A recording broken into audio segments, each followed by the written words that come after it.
Assalamualaikum warahmatullahi wabarakatuh. Ya, yang terhormat Ibu Desy Ria selaku dosen pengampu mata kuliah Sistem Informasi Akuntansi. Kami dari kelompok 11 ingin mempresentasikan tentang hasil diskusi kami mengenai bab 11 yaitu tentang siklus konversi. Sebelumnya izinkan kami memperkenalkan diri. Nama saya Debian Yifri Muiz dengan NIM 2304311051. Perkenalkan, nama saya Hafiz Water Rajman dengan NIM 2304311009. Selanjutnya,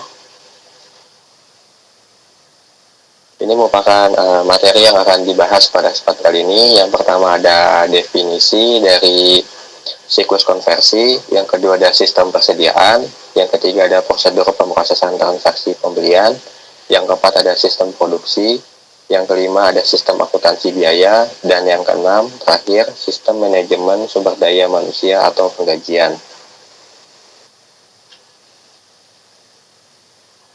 Nah, definisi dari siklus konversi sendiri merupakan siklus yang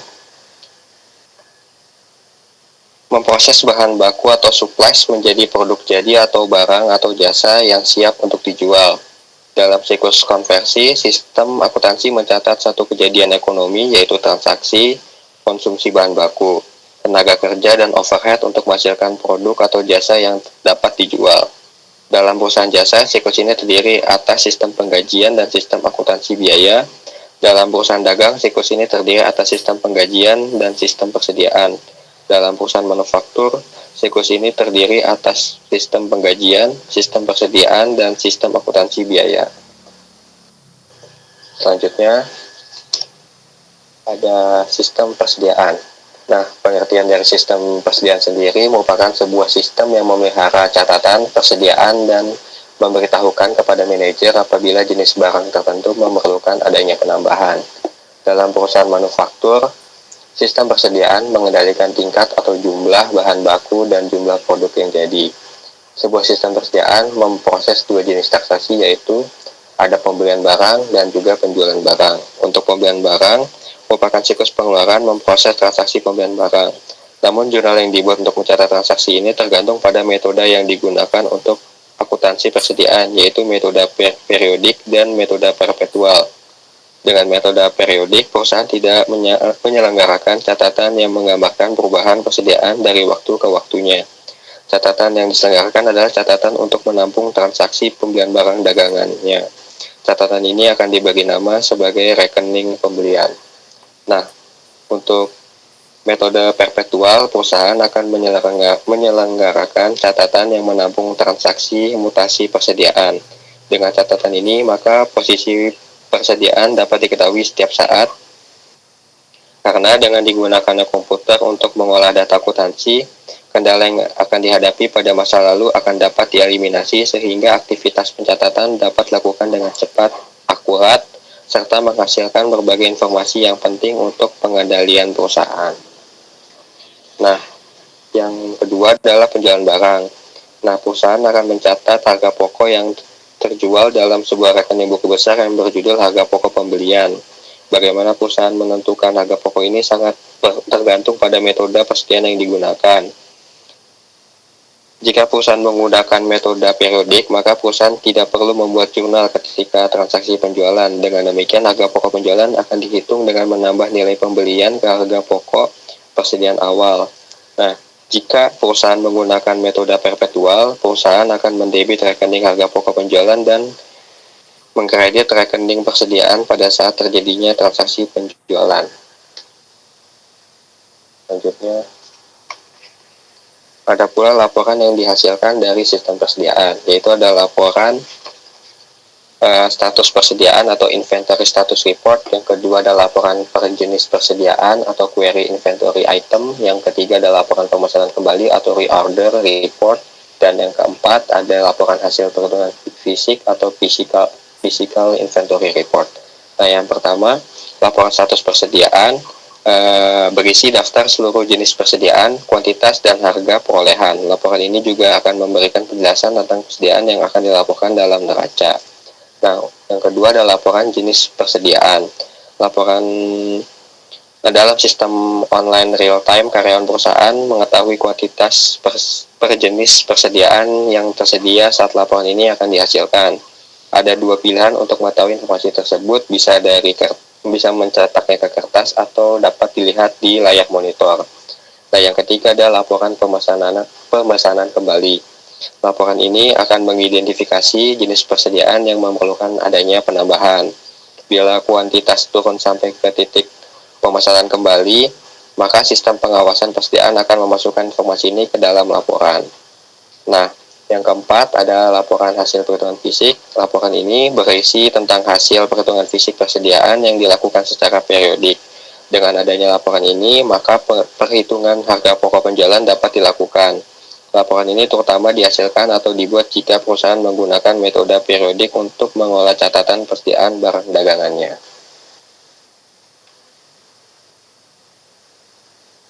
Nah, selanjutnya ada gambar tersebut merupakan prosedur pemrosesan transaksi persediaan.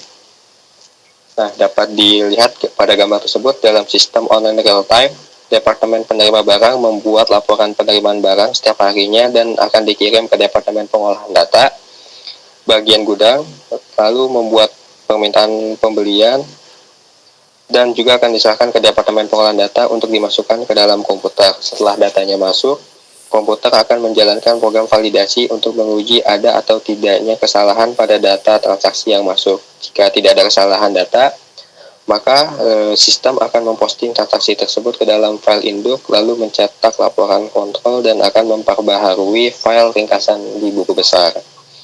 Program lain yang akan dijalankan adalah program percetakan laporan pemesanan kembali. Sebelum dilakukannya perhitungan fisik persediaan, sistem juga akan mencetak laporan kuantitas persediaan. Nah, selanjutnya ada sistem produksi. Nah, sistem produksi sendiri mencakup serangkaian aktivitas bisnis dan kegiatan pengolahan data yang berkaitan dengan proses pembuatan produk. Siklus ini juga berkaitan erat dengan subsistem lainnya. Nah, dapat dilihat pada gambar tersebut, pada siklus pendapatan akan memberikan informasi tentang produk apa yang akan dipesan dan ramalan penjualan atau kuantitasnya yang akan digunakan oleh bagian produksi untuk menyusun rencana produksi dan tingkat atau jumlah persediaan. Sebaliknya, siklus produksi juga memberikan informasi kepada siklus pendapatan tentang produk apa aja nih yang telah selesai dibuat dan jumlah produk yang tersedia untuk dijual. Nah, selanjutnya informasi tentang bahan baku juga akan dikirim ke siklus pembelian dalam surat permintaan pembelian atau purchase requisition. Sebaliknya, siklus pembelian juga akan memberikan informasi tentang bahan baku yang akan dibeli dan juga pengeluaran lain yang termasuk dalam overhead pabrik. Nah, informasi tentang kebutuhan tenaga kerja juga akan dikirimkan ke manajemen sumber daya manusia atau penggajian yang nantinya akan memberikan data tentang tersedianya tenaga kerja dan juga biaya tenaga kerja. Nah, yang terakhir adanya informasi tentang kos produksi yang akan dikirimkan ke siklus buku besar dan laporan. Nah, selanjutnya adalah aktivitas dalam sistem produksi. Yang pertama ada perancangan produk atau product design. Yang kedua ada perencanaan dan penjadwalan atau planning and scheduling. Yang ketiga ada kegiatan produksi atau production operation. Nah, untuk yang pertama, perancangan produk merupakan tahap awal dari sistem produksi. Tujuan aktivitas ini adalah untuk merancang sebuah produk yang memenuhi keinginan konsumen dalam hal kualitas, lama pengerjaannya, dan juga biaya produksinya yang rendah. Antara satu tujuan dengan tujuan lainnya seringkali berbenturan sehingga menyebabkan aktivitas perancangan produk menjadi sebuah aktivitas yang rumit dan juga menantang. Dokumen yang akan dihasilkan oleh aktivitas ini ada dua, yaitu daftar kebutuhan bahan atau bill of material. Yang kedua, daftar kegiatan atau operation list atau routing shift. Nah, yang kedua ada perencanaan dan penjadwalan. Tahap kedua ini adalah membuat perencanaan dan penjadwalan produksi.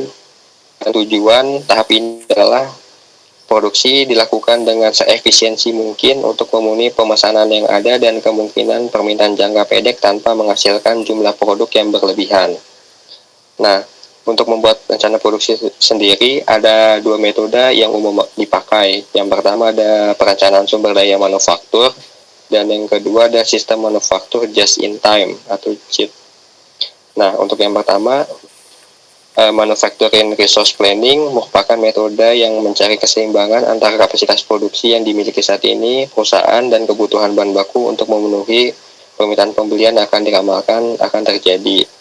Nah, untuk JIT itu tujuannya adalah untuk meminimumkan atau menghilangkan persediaan bahan baku, barang dalam proses, dan juga barang jadinya. Penggunaan JIT juga sering disebut sebagai dengan full manufacturing system karena barang hanya akan diproduksi untuk merespon adanya permintaan konsumen. Nah, yang ketiga, kegiatan produksi. Tahap ketiga ini adalah proses pembuatan produk. Aktivitas yang terkait dalam proses produksi ini bervariasi tergantung pada tingkat kompleksitas produk yang akan dihasilkan dan teknologi apa yang akan digunakannya.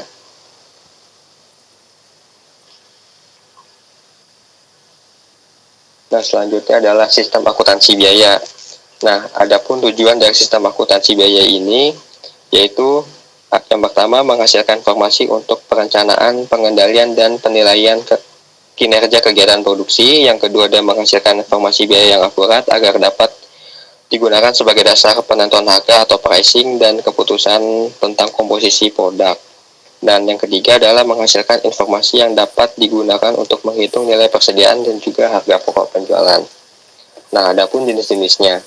Nah, jenis-jenisnya ini ada dua, yaitu yang pertama ada sistem penentuan harga pokok pesanan atau job order costing, dan yang kedua adalah sistem penentuan harga pokok berdasarkan prosesnya atau proses costing. Nah, selanjutnya dalam sistem akuntansi biaya sendiri ada laporan yang akan dihasilkan dan juga catatan akuntansinya. Untuk laporannya terdiri dari dua, yang pertama laporan kontrol dan juga laporan harga pokok produksi. Nah, untuk laporan kontrol akan memberikan bukti bahwa transaksi ini tidak hilang selama proses. Sistem akuntansi biaya biasanya menggunakan laporan ini untuk mengitisahkan seluruh pesanan atau kelompok produk yang ditambahkan atau dikeluarkan dari rekening produk dalam proses. Nah, untuk laporan harga pokok produksi sendiri, sistem akuntansi biaya akan menghasilkan beberapa laporan biaya produksi yang berbeda. Ada jenis laporan yang menyajikan harga pokok total dan juga per unit produk per pusat produksinya. Ada juga yang menghasilkan laporan per jenis produk. Nah, untuk catatan akuntansi sendiri akan diselenggarakan dalam sistem akuntansi ini tergantung apakah proses data biaya yang dilakukan dengan menggunakan komputer atau tidak. Nah, secara rinci akan diuraikan catatan akuntansi pada kedua kondisi tersebut. Yang pertama adalah pengolahan data secara manual maupun pengolahan data secara menggunakan komputer. Nah, seperti yang disinggung, ini merupakan flowchart dari prosedur akuntansi biaya manual. Nah, yang pertama di sini bagian gudang akan menyerahkan laporan order ulang kepada Departemen Pengawasan Produksi jika persediaan telah mencapai jumlah pemesanan kembali. Nah, atas dasar laporan order ulang yang tadi, Departemen Pengawasan Produksi akan membuat order produksi sebanyak 2 lembar dan akan mendistribusikannya sebagai berikut. Yang pertama, lembar 1 akan didistribusikan ke bagian pabrik, yang kedua akan didistribusikan ke bagian akuntansi biaya. Nah, yang ketiga, atas dasar perintah produksi yang diterima, bagian ini akan meminta barang dengan membuat bukti permintaan bahan dan akan diserahkan ke bagian gudang. Setelah menerima bukti permintaan bahan, bagian gudang akan menyerahkan barang ke bagian pabrik dan meneruskan bukti permintaan bahan ke bagian akuntansi biaya. Setelah menerima bahan baku dari gudang, bagian ini akan membuat tiket kerja atau job ticket dan menyerahkannya ke bagian akuntansi biaya. Nah, selanjutnya bagian ini akan mengerjakan proses pembuatan barang. Lalu bagian akuntansi biaya akan menerima tembusan perintah produksi, lalu menyiapkan catatan akuntansi biaya dan mengarsipkan dokumen tersebut berdasarkan nomor urut. Bagian ini juga akan menerima bukti permintaan bahan dan tiket kerja. Selanjutnya, bagian ini akan mengeluarkan perintah produksi dari arsipnya dan mencatat konsumsi biaya dalam catatan akuntansi biaya. Setelah produk selesai dibuat, bagian ini juga akan menerima perintah produksi yang sudah lengkap dari bagian produksi.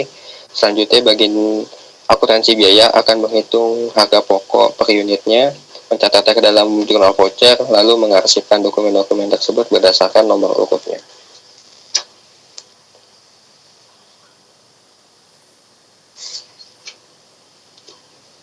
Nah, ini merupakan flowchart akuntansi biaya berbasis komputer. Nah, pada bagian ini sama dimulai dari bagian gudang dulu, akan menyerahkan laporan pemasaran kembali pada Departemen Pengawasan Produksi jika persediaan sudah mencapai titik pemasaran kembali. Lalu, atas dasar dokumen order penjualan dan laporan pemasaran kembali, Departemen Pengawasan Produksi akan membuat dua lembar mendistribusikannya sebagai berikut, yaitu lembar pertama akan diteruskan kepada bagian pabrik, yang kedua akan diteruskan kepada Departemen Pengolahan Data.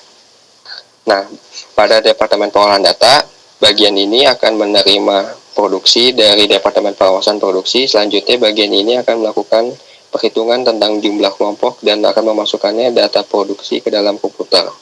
Setelah menerima input data produksi, bagian ini akan menjalankan program komputer yang berupa validasi transaksi. Keluaran dari proses ini adalah hasil perhitungan jumlah kelompok dan data produksi yang telah divalidasi.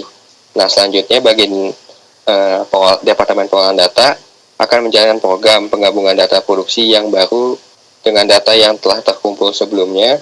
Keluaran dari proses ini adalah data produksi yang telah digabung dalam file harga pokok pesanan. Selanjutnya, ke bagian pabrik. Atas dasar perintah produksi yang diterima, bagian ini akan meminta bahan baku dengan membuat bukti permintaan bahan baku dan akan diserahkan kepada bagian pihak gudang. Nah, bagian gudang sendiri setelah menerima bukti tersebut, bagian gudang akan menyerahkan barang kepada bagian pabrik, lalu meneruskan bukti permintaan bahan baku tersebut kepada bagian akuntansi biaya. Nah, bagian akuntansi biaya yang telah menerima dokumen tersebut akan membuat tiket waktu kerja atau job ticket dan menyerahkannya kepada akuntansi biaya.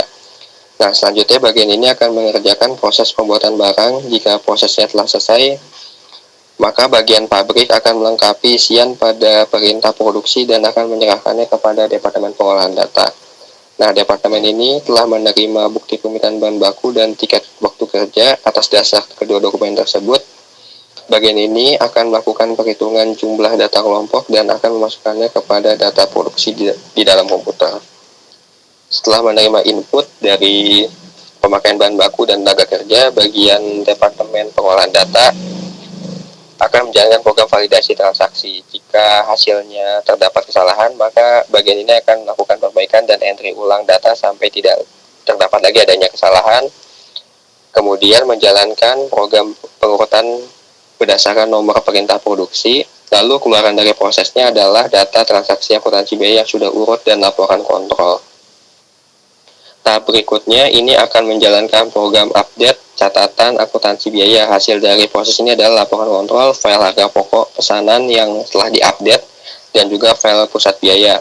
Setelah produknya selesai, bagian pengolahan data menerima perintah produksi yang sudah lengkap dari bagian produksi. Selanjutnya, bagian ini akan memasukkan data produk yang selesai ke dalam komputer dan menjalankan program perhitungan harga pokok per unitnya, lalu membuat harga pokok pesanan, dan hasil prosesnya adalah laporan harga pokok pesanan dan juga voucher jurnal.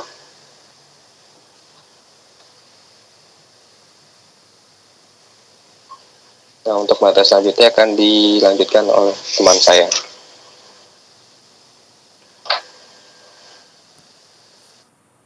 Baik, untuk materi selanjutnya yaitu ada tujuan, ancaman, dan prosedur pengendalian akuntansi biaya.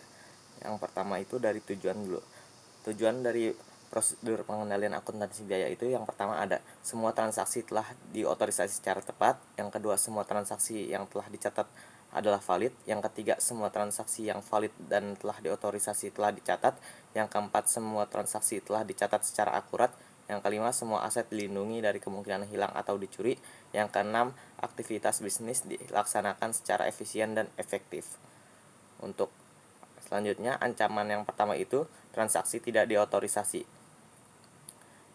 Akibat dari ancaman tersebut yaitu produksi dan persediaan berlebih. Yang kedua, terjadi keusangan. Yang ketiga, produksi terlalu rendah, kehabisan barang, dan kehilangan penjualan. Untuk prosedur pengawasannya yaitu ada peramalan penjualan yang akurat, catatan persediaan yang akurat, otorisasi produksi, dan pembatasan akses ke program perencanaan produksi dan ke blanko order produksi. Untuk ancaman kedua yaitu pencurian dan kerusakan persediaan. Akibat dari hal itu yaitu kehilangan aset dan catatan persediaan terlalu besar. Untuk prosedur pengawasannya ada pembatasan akses fisik, pencatatan terhadap seluruh transfer internal persediaan, pemisahan tugas yang tepat, penghitungan fisik persediaan periodik, dan membandingkan hasilnya dengan catatan persediaan. Untuk ancaman ketiga yaitu kesalahan pencatatan dan posting. Akibatnya perencanaan dan perjadwalan tidak efektif dan keputusan yang keliru. Untuk prosedur pengawasannya yaitu prosedur backup dan recovery, pengawasan akses fisik dan logis, menggunakan tabel file, dan pembuatan dan pengkajian untuk seluruh aktivitas komputer.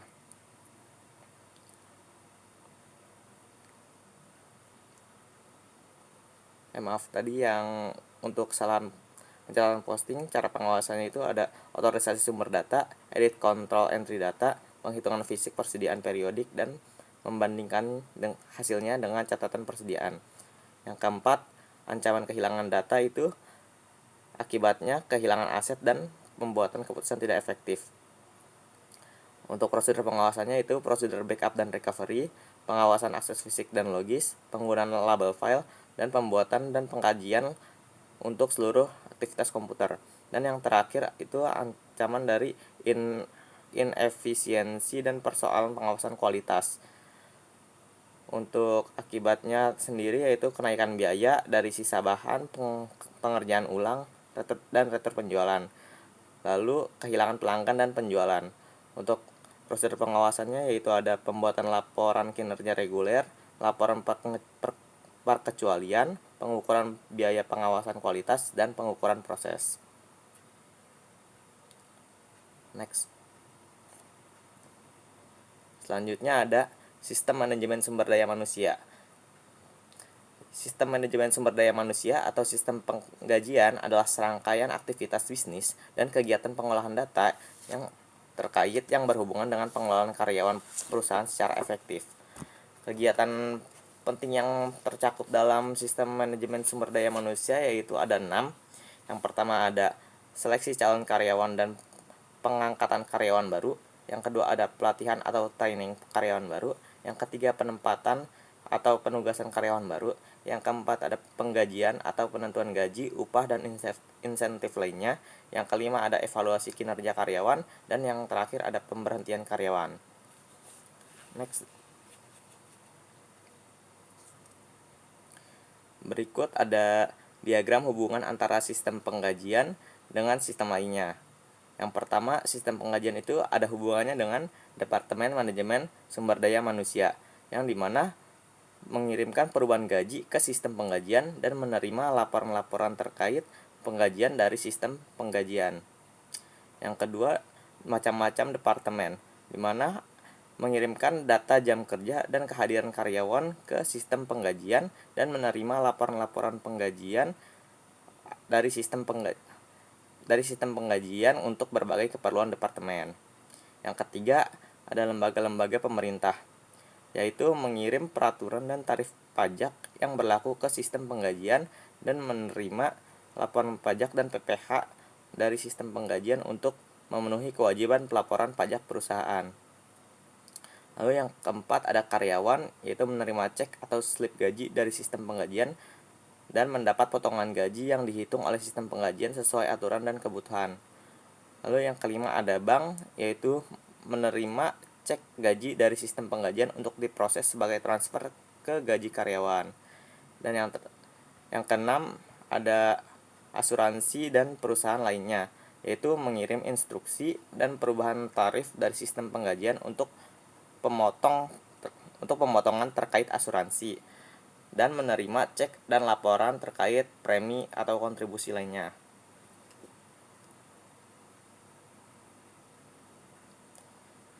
Selanjutnya ada aktivitas dalam sistem penggajian. Di situ ada dua sistem ya. Yang pertama itu sistem penggajian yang diselenggarakan secara manual dan sistem penggajian yang diselenggarakan secara komputer. Next step.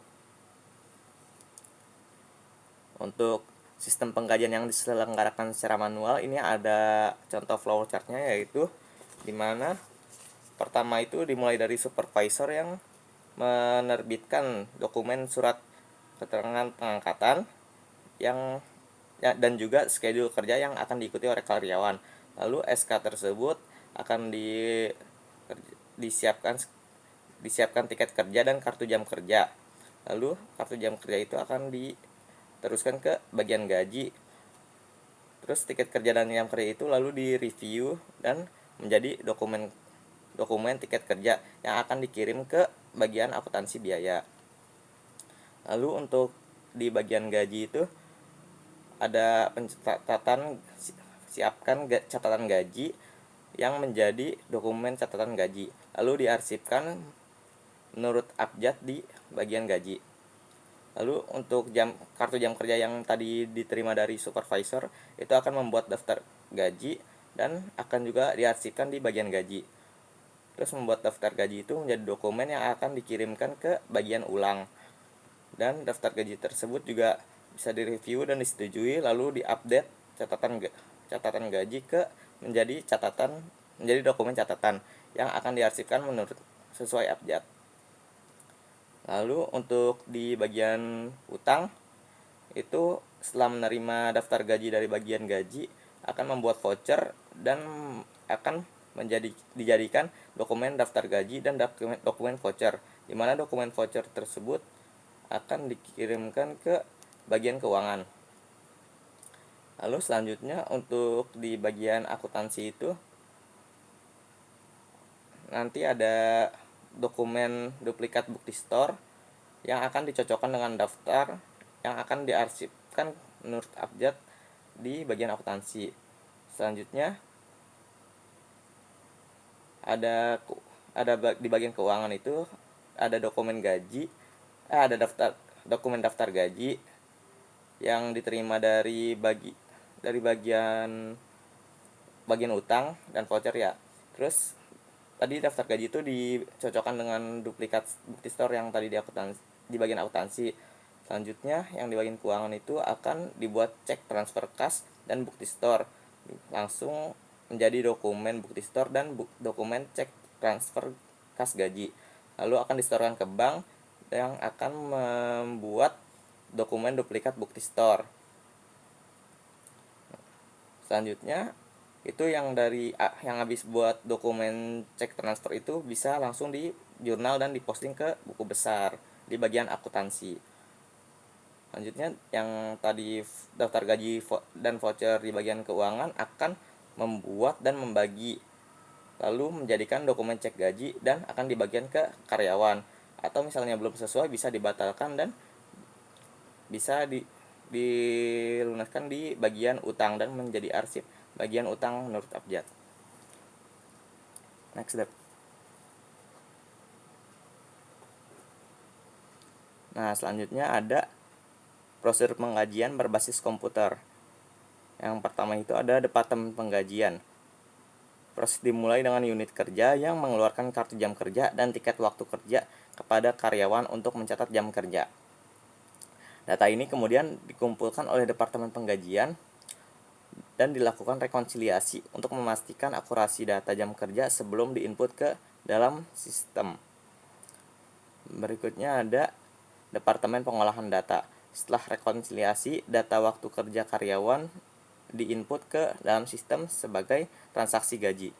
Selanjutnya, data transaksi gaji ini akan disortir dan disimpan dalam file induk gaji sebagai basis perhitungan gaji karyawan.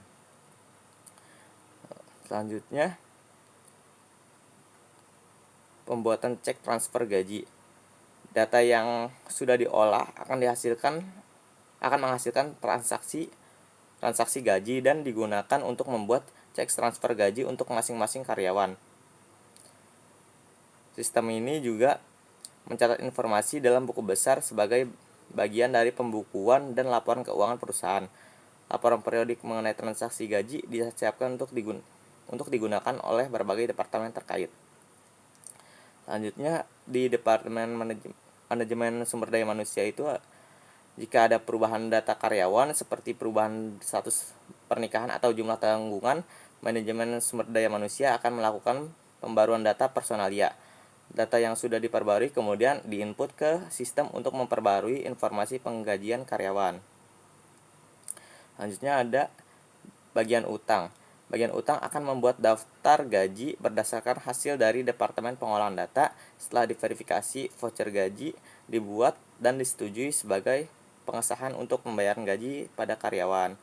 Lalu verifikasi dan pembayaran oleh kasir. Kasir melakukan pengecekan akhir dengan cek gaji karyawan dan memastikan bahwa daftar gaji sudah akurat. Setelah diverifikasi, kasir menandatangani daftar gaji dan membuat cek untuk transfer gaji melalui bank. Dana kemudian ditransfer ke rekening bank masing-masing karyawan sebagai pembayaran gaji. Terakhir ada pencatatan distribusi slip gaji. Bagian akuntansi menerima dokumen bukti transaksi penggajian untuk dicatat dalam laporan keuangan perusahaan. Sementara itu, karyawan menerima slip gaji sebagai bukti pembayaran yang mereka terima. Next step.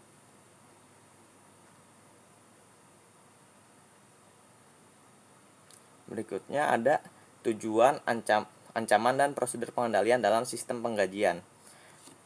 Tujuannya yaitu yang pertama ada semua transaksi yang telah diotorisasi secara tepat, semua transaksi yang telah dicatat adalah valid, semua transaksi yang valid dan telah diotorisasi telah dicatat, semua transaksi yang telah dicatat secara akurat, semua aset dilindungi dan dari kemungkinan hilang atau dicuri, dan terakhir aktivitas bisnis dilaksanakan secara efisien dan efektif. Lalu untuk ancaman pertama itu transaksi tidak diotorisasi. Akibatnya produksi dan persediaan berlebih, terjadi keusangan, produksi terlalu rendah, kehabisan barang, dan kehilangan penjualan. Untuk prosedur pengawasannya itu ada peramalan penjualan yang akurat, catatan persediaan yang akurat, otorisasi produksi, dan pembatasan akses ke program perencanaan produksi dan ke blanko order produksi. Ancaman yang kedua yaitu pencurian dan kerusakan persediaan. Akibatnya kehilangan aset dan catatan persediaan terlalu besar. Lalu untuk prosedur pengawasannya sendiri itu pembatasan akses fisik, pencatatan terhadap seluruh transfer internal persediaan, pemisahan tugas yang tepat, penghitungan fisik persediaan periodik dan membandingkan hasilnya dengan catatan persediaan. Ancaman yang ketiga yaitu kesalahan pencatatan dan posting. Akibatnya perencanaan dan perjadwalan tidak efektif dan keputusan yang keliru. Untuk prosedur pengawasannya yaitu otomasi sumber data, edit control entry data, penghitungan fisik persediaan periodik, dan membandingkan hasilnya dengan catatan persediaan. Lalu ancaman yang keempat, kehilangan data. Akibatnya kehilangan aset dan pembuatan keputusan tidak efektif. Untuk prosedur pengawasannya yaitu prosedur backup dan recovery, pengawasan akses fisik dan logis, penggunaan label file, pembuatan dan pengkajian untuk seluruh aktivitas komputer. Lalu untuk ancaman yang terakhir yaitu inefisiensi dan persoalan pengawasan kualitas. Untuk akibatnya itu kenaikan biaya dari sisa bahan, pengerjaan ulang, retur penjualan. Lalu kehilangan pelanggan dan penjualan. Untuk prosedur pengawasannya yaitu membuat laporan kinerja reguler, laporan perkecualian, pengukuran biaya pengawasan kualitas, dan pengukuran proses.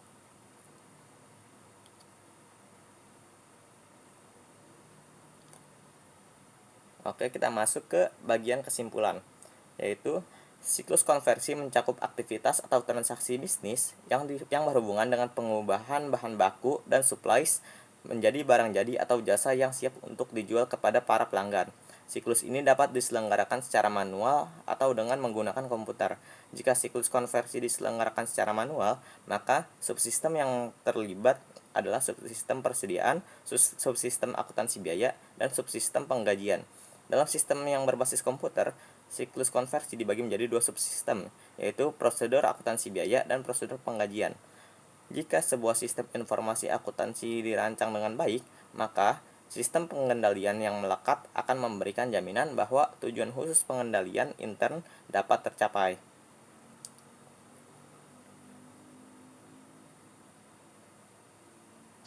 Oke, cukup sekian Ya, dari kelompok kami. Kurang lebihnya mohon maaf. Wassalamualaikum warahmatullahi wabarakatuh.